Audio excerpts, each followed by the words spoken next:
Corona ಕಾಲದಲ್ಲಿ ನಡೆದಿದೆ ಎನ್ನಲಾದ ಅಕ್ರಮಗಳ ಬಗ್ಗೆ ಕಾಂಗ್ರೆಸ್ ತನಿಖೆ ಮಾಡುವುದಕ್ಕೆ ಮುಂದಾಗಿದೆ. ಮುಡಾ ಸಂಕಷ್ಟದಲ್ಲಿ ಸಿಲುಕಿ ಸುಸ್ತಾಗಿರುವಂತಹ ಕಾಂಗ್ರೆಸ್ಗೆ ಈಗ ಕೊರೋನಾಸ್ತ್ರ ಬಿಜೆಪಿಯ ವಿರುದ್ಧ ಹೋರಾಡೋದಕ್ಕೆ ಬೂಸ್ಟರ್ ಡೋಸ್ ನೀಡಿದ್ರೆ ಅತ್ತ ಕೇಸರಿ ನಾಯಕರಿಗೆ ಕೊರೋನಾ ಹಗರಣದ ಸೋಂಕು ತಗುಲೋ ಸಾಧ್ಯತೆ ಹೆಚ್ಚಾಗಿದೆ.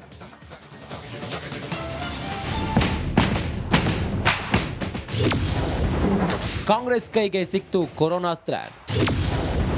ಕೋವಿಡ್ ಅಕ್ರಮದ ತನಿಖೆಗೆ ಸರ್ಕಾರ ಅಸ್ತು.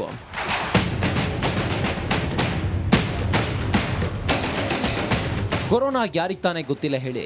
ಈ ಮಹಾಮಾರಿ ವೈರಸ್ಗೆ ಅದೆಷ್ಟೋ ಜನ ನರಳಿ ಬಲಿಯಾಗಿದ್ರು.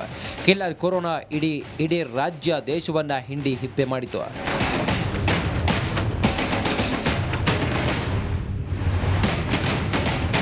ಕೊರೋನಾ ಕಾಲದಲ್ಲಿ ಬಿಜೆಪಿ ಸರ್ಕಾರ PPE kit, remdesivir injection, corona ಉಪಕರಣಗಳನ್ನು ಖರೀದಿಸಿತ್ತು. ಆದರೆ ಖರೀದಿಯಲ್ಲಿ ಗೋಲ್ಮಾಲ್ ಆಗಿದೆ ಅನ್ನೋ ಆರೋಪ ಕೇಳಿ ಬಂದಿತ್ತು. ಹೀಗಾಗಿ ಈಗಿರೋ ಕಾಂಗ್ರೆಸ್ ಸರ್ಕಾರ ಕೊರೋನಾ ಅಕ್ರಮದ ಬಗ್ಗೆ ನಿವೃತ್ತ ನ್ಯಾಯಮೂರ್ತಿ ಜಾನ್ ಮೈಕಲ್ ಕುನ್ಹಾ ಆಯೋಗಕ್ಕೆ ವರದಿ ನೀಡುವಂತೆ ಹೇಳಿತ್ತು.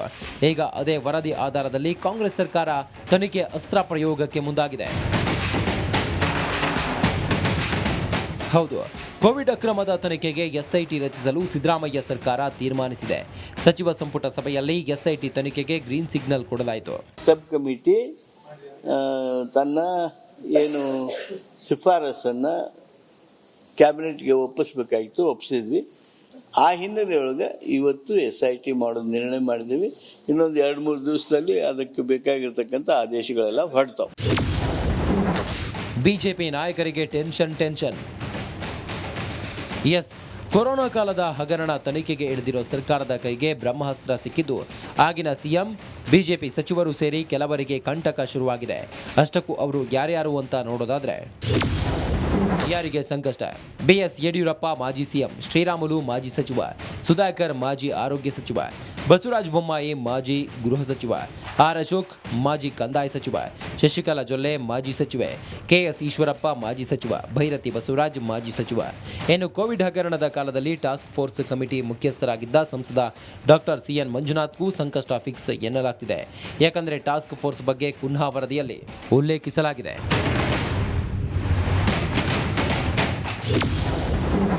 ಕಾಂಗ್ರೆಸ್ ಗಾಳಿಯಲ್ಲಿ ಗುಂಡು ಹೊಡೆದಿದೆ. ಸರ್ಕಾರದ ನಡೆ ವಿರುದ್ಧ ಆರ್ ಅಶೋಕ್ ಕಿಡಿ. ಇನ್ನು ಸರ್ಕಾರದ ಈ ಕ್ರಮದ ವಿರುದ್ಧ ಕೇಸರಿ ಪಡೆ ಕೆಂಡಾಮಂಡಲವಾಗಿದೆ. ಅದರಲ್ಲೂ ಆರ್ ಅಶೋಕ್ ಕಾಂಗ್ರೆಸ್ ವಿರುದ್ಧ ವಾಗ್ದಾಳಿ ನಡೆಸಿದ್ದಾರೆ. ಕೋವಿಡ್ ಹಗರಣದ್ದು ಪೂರ್ತಿ ತನಿಖೆ ಏನು ಬಂದಿಲ್ಲ, ಪಾರ್ಟ್ ಬಂದಿದೆ. ಒಂದು ಪಾರ್ಟ್ 1 KGF ಪಾರ್ಟ್, KGF 2 ಅಂತ ಇತ್ತಲ್ಲ, ಹಂಗೆ KGF ಪಾರ್ಟ್ ಅಂತ ಒಂದು ಬಂದಿದೆ. ಒಂದು ಅದೇ ಬಂದಿದೆ ಮಧ್ಯಂತರ ವರದಿ. ಮೂಡಾದು ಹಂಗೆ ಅಲ್ಲ, ಸಾರಿ, ಕೆಂಪಣ್ಣ ವರದಿ, ಕೆಂಪಣ್ಣ ಆಯೋಗ ಯಾವುದು, ಡಿನೋಟಿಫಿಕೇಶನ್ ಅರ್ಕಾವತಿ, ಅದು part 1 KGF, part 2 KGF, 2 film release ಆಗಿದೆಯಲ್ಲ, ಅದನ್ನ ಯಾಕೆ ಮಾಡ್ತಾ ಇಲ್ಲ? 2 ಬರೀ ಟ್ರೈಲರ್ಗಳೇ ನೋಡ್ತಾ ಇದ್ದೀರಿ ನಾವು. ಫುಲ್ ಪಿಕ್ಚರ್ ರಿಲೀಸ್ ಮಾಡಿ ಅದನ್ನು. SIT ಮೂಲಕ ಬಿಜೆಪಿ ನಾಯಕರಿಗೆ ಬಿಸಿ ಮುಟ್ಟಿಸಲು ಕಾಂಗ್ರೆಸ್ ಸಿದ್ಧತೆ ಮಾಡಿಕೊಂಡಿದ್ದು, ಕೇಸರಿ ಕಲಿಗಳು ವಿಚಾರಣೆ ಎದುರಿಸ್ತಾರ ಅಂತ ಕಾದು ನೋಡಬೇಕಿದೆ. Bureau report. ಮುಡಾ ಪ್ರಕರಣಕ್ಕೆ ಸಂಬಂಧಪಟ್ಟಂತೆ ಇಡಿ ಅಧಿಕಾರಿಗಳು ತನಿಖೆಯನ್ನ ತೀವ್ರಗೊಳಿಸಿದ್ದಾರೆ. ಇನ್ನು ಸ್ಟೆಪ್ ಬೈ ಸ್ಟೆಪ್ ವಿಚಾರಣೆ ಕೂಡ ಮಾಡ್ತಾ ಇರುವಂತಹ ಇಡಿ ಸಿಎಂ ಸಿದ್ದರಾಮಯ್ಯಗೆ ಚೆಕ್ಮೇಟ್ ಕೊಡೋದಕ್ಕೆ ಪ್ಲಾನ್ ಮಾಡ್ತಾ ಇದೆಯಂತೆ. ಆ ಬಗ್ಗೆ ಒಂದು ರಿಪೋರ್ಟ್ ಇಲ್ಲಿದೆ ನೋಡಿ.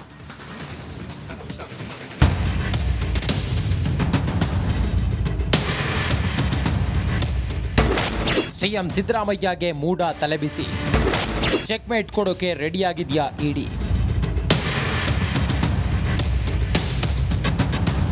ಸದ್ಯ ರಾಜ್ಯದಲ್ಲಿ ಹಲ್ಚಲ್ ಎಬ್ಬಿಸಿರುವ ಮೂಡಾ ಸೈಟ್ ಹಗರಣ ಸಿಎಂ ಬುಡ ಅಲ್ಲಾಡಿಸುತ್ತಿದೆ.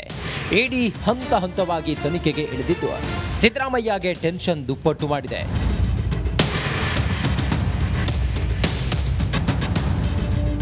ಎರಡು ತಿಂಗಳಿಂದ ಫೀಲ್ಡ್ಗೆ ಇಳಿದಿರೋ ಇಡಿ ಅಧಿಕಾರಿಗಳು ದಾಖಲೆ ಸಂಗ್ರಹಕ್ಕೆ ಇಳಿದಿದ್ದು, ಸಿಎಂ ಆಪ್ತರು, ಮೂಡಾ ಮಾಜಿ ನೌಕರರನ್ನ ಕರೆಸಿ ವಿಚಾರಣೆ ನಡೆಸುತ್ತಿದೆ. ಈವರೆಗೂ 10ಕ್ಕೂ ಹೆಚ್ಚು ಜನರನ್ನ ಕರೆಸಿ ವಿಚಾರಣೆ ನಡೆಸಿರೋ ಇಡಿ ನೆಕ್ಸ್ಟ್ ಟಾರ್ಗೆಟ್ ಸಿಎಂ ಸಿದ್ದರಾಮಯ್ಯ ಆಗಿದ್ದಾರೆ. ಸಿಎಂ ಮೇಲೆ ಇಡಿ ಕಣ್ಣು.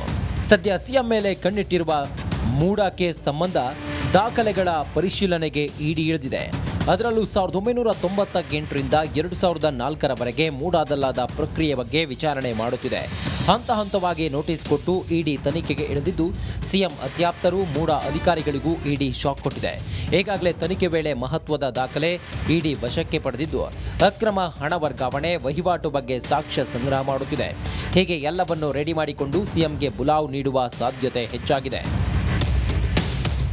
ಏನು ಇಡಿ ಈವರೆಗೂ ನೋಟಿಸ್ ಕೊಟ್ಟು ಯಾರ್ಯಾರನ್ನ ತನಿಖೆ ಮಾಡಿದೆ ಅನ್ನೋದನ್ನ ನೋಡೋದಾದ್ರೆ, ಸೆಪ್ಟೆಂಬರ್ 7ರಂದು ದೂರುದಾರ ಸ್ನೇಹಮಯಿ ಕೃಷ್ಣ ವಿಚಾರಣೆ, ಅಕ್ಟೋಬರ್ 18ರಂದು ಸಿಎಂ ಬಾಮೈದ ಮಲ್ಲಿಕಾರ್ಜುನ ಮನೆ ಶೋಧ, ಬಳಿಕ ಅಕ್ಟೋಬರ್ 19ರಂದು ಭೂಮಿ ಮಾಲೀಕ ದೇವರಾಜು ವಿಚಾರಣೆ, ಅಕ್ಟೋಬರ್ 27ರಂದು ದೂರುದಾರ ಗಂಗರಾಜು ವಿಚಾರಣೆ, ನಂತರ ಅಕ್ಟೋಬರ್ 28ರಂದು ಬಿಲ್ಡರ್ ಮಂಜುನಾಥ್ ಮನೆಯಲ್ಲಿ ಶೋಧ. ಅದೇ ದಿನ ಅಂದರೆ ಅಕ್ಟೋಬರ್ 28ರಂದು ಮೂಡಾ ಮಾಜಿ ಆಯುಕ್ತ ನಟೇಶ್ಗೆ ಇಡಿ ಶಾಕ್. ನವೆಂಬರ್ 12ರಂದು ಸಿಎಂ ಖಾಸಗಿ ಪಿಎ ಸಿಟಿ ಕುಮಾರ್ಗೆ ಗ್ರಿಲ್. ನವೆಂಬರ್ 13ರಂದು ರಾಯಚೂರು ಸಂಸದ ಕುಮಾರ್ ನಾಯಕ್ ವಿಚಾರಣೆ. ನವೆಂಬರ್ 14ಕ್ಕೆ ಮೂಡಾ ಮಾಜಿ ಅಧ್ಯಕ್ಷ ಮರಿಗೌಡ, ನಿವೃತ್ತ ತಹಶೀಲ್ದಾರ್ ಮಾಳಗಿ ಶಂಕರ್ ಹಾಗೂ ಮೂಡಾ ಮರಿಗೌಡ ಆಪ್ತ ಶಿವಣ್ಣ ವಿಚಾರಣೆ ಮಾಡಿದೆ. ಹೀಗೆ ಎಲ್ಲರನ್ನೂ ತನಿಖೆ ಮಾಡಿ ವರದಿ ರೆಡಿ ಮಾಡಿಕೊಂಡು ಸಿಎಂ ಸಿದ್ದರಾಮಯ್ಯಗೆ ಬುಲಾವ್ ನೀಡೋ ಸಾಧ್ಯತೆ ಇದ್ದು, ಸದ್ಯ ಹೈಸ್ಪೀಡ್ನಲ್ಲಿ ಇಡಿ ಟೀಮ್ ತನಿಖೆ ನಡೆಸುತ್ತಿದೆ. ಮಾದೇಶ್, ರಿಪಬ್ಲಿಕ್ ಕನ್ನಡ, ಬೆಂಗಳೂರು.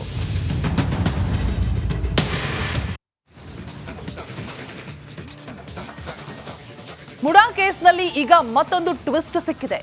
ಈ ಹಗರಣದ ಕಿಂಗ್ ಪಿನ್ ಒಬ್ಬ ಇಡಿ ಬಲೆಗೆ ಸಿಲುಕಿದ್ದಾನೆ. ಇವನ್ ಯಾರು, ಇವನ ಸ್ಟೋರಿ ಏನು ಅನ್ನೋದನ್ನ ಹೇಳ್ತೀವಿ, ಕೇಳಿ.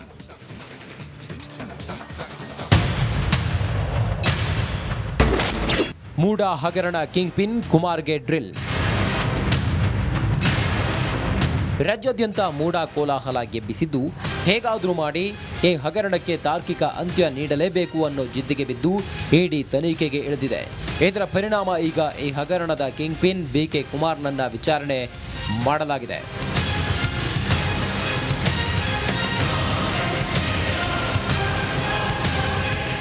ಈತ ಮೂಲತಃ ಮಂಡ್ಯ ಜಿಲ್ಲೆ ಪಾಂಡವಪುರ ತಾಲೂಕಿನ ಬೇವಿನಕುಪ್ಪೆ ನಿವಾಸಿ. ಇನ್ನು ಈ ಬಿಕೆ ಕುಮಾರ್ ಯಾರು ಅನ್ನೋದನ್ನ ನೋಡೋದಾದ್ರೆ, ಕಿಂಗ್ ಪಿನ್ ಕುಮಾರ್ ಯಾರು? ಕುಮಾರ್ ಮೈಸೂರು ಪಾಲಿಕೆ ಗುತ್ತಿಗೆ ನೌಕರನಾಗಿ ವೃತ್ತಿ ಆರಂಭಿಸಿದ್ದ.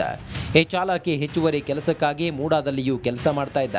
ಮೂಡಾ ಮತ್ತು ಪಾಲಿಕೆಯಿಂದಲೂ ಸಂಬಳ ಪಡೆಯುತ್ತಿದ್ದ ಆಸಾಮಿ. ಏಕಕಾಲಕ್ಕೆ 2 ಸರ್ಕಾರಿ ಕೆಲಸ ಮಾಡ್ತಿದ್ದ ಭೂಪ. 4 ದಿನದ ಹಿಂದೆ ಬಿಕೆ ಕುಮಾರ್ಗೆ ಇಡಿಯಿಂದ ಡ್ರಿಲ್ ಮಾಡಿದ್ದು, ಮೂಡಾದಲ್ಲಿದ್ದ ವೇಳೆ ಹಲವು ಅಕ್ರಮಗಳಲ್ಲಿ ಭಾಗಿಯಾಗಿರುವ ಆರೋಪ ಇವನ ಮೇಲಿದೆ. ಮೂಡಾದಲ್ಲಿ 8,000 ಸೈಟ್ಗಳ ಬಗ್ಗೆ ಮಾಹಿತಿ ನೀಡಿದ್ದ ಅಲ್ಲದೆ, ಈ ಸೈಟ್ಗಳನ್ನು 50:50 ಅನುಪಾತದಲ್ಲಿ ಮಂಜೂರು ಮಾಡಿದ್ರಂತೆ ಆಗಿನ ಆಯುಕ್ತರು.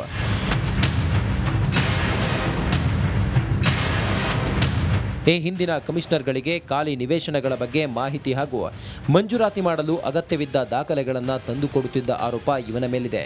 ಅಲ್ಲದೆ ಈತ ಮೂಡಾ ಕಚೇರಿಯ ಎಲ್ಲ ವಿಭಾಗದಲ್ಲೂ ಪಾರುಪತ್ಯ ಹೊಂದಿದ್ದ. ಸದ್ಯ 2 ಸರ್ಕಾರಿ ಕಚೇರಿಗಳನ್ನು ಏಕಕಾಲದಲ್ಲಿ ಕರ್ತವ್ಯ ನಿರ್ವಹಿಸಿ 2 ವೇತನ ಪಡೆದು ಕಾನೂನು ಉಲ್ಲಂಘನೆ ಮಾಡಿದ್ರಿಂದ ಕಳೆದ ನವೆಂಬರ್ 6ರಂದು ಸೇವೆಯಿಂದ ವಜಾ ಆಗಿದ್ದಾನೆ. ಅಲ್ಲದೆ ಇಡಿ ವಿಚಾರಣೆಯಲ್ಲಿ ಅನೇಕ ರಹಸ್ಯಗಳ ಬಗ್ಗೆ ಮಾಹಿತಿ ಕೊಟ್ಟಿದ್ದಾನಂತೆ.